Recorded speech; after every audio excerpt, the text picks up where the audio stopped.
Bandersnatch. What? Bandersnatch. Bandersnatch is a unique Black Mirror story in that it's interactive. You, the viewer, get to decide what's going to happen. It's actually quite complicated behind the scenes, but for the viewer, it's fairly straightforward. You are given choices. Will you go out of the door or will you jump out of the window? But there's myriad sort of timelines and story branches you can go down.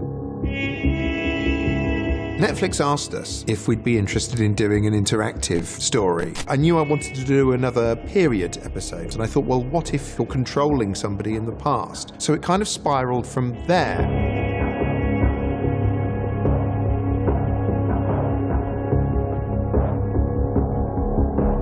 The past is immutable, Stefan. We can't choose differently with hindsight. The story itself focuses on a young guy called Stefan Butler. Stefan, sorry. That's all right, I get it all the time. Stefan is a video game coder, and it's a story about him trying to make his first game and get it published. Tucker's an entrepreneur, he's a bit of a hustler, and he's set up his company, Tuckersoft, and he's got basically a bunch of nerds in, and he's just working them dry, basically. I'm Colin, yeah? Yeah, I've played all of your games. Colin is a gifted games developer. He recognises a certain talent in Stefan. How did you know that?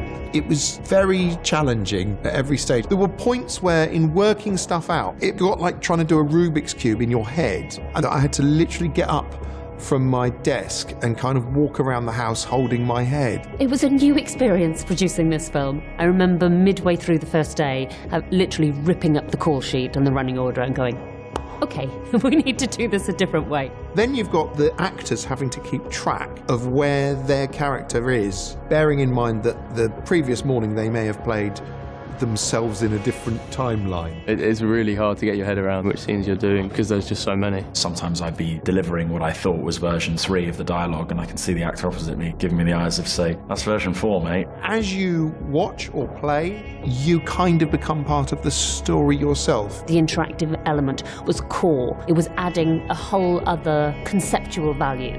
There's all sorts of different narrative paths, and they could lead you in this direction or that, or they can even lead you in a great big loop all the way back to the very beginning.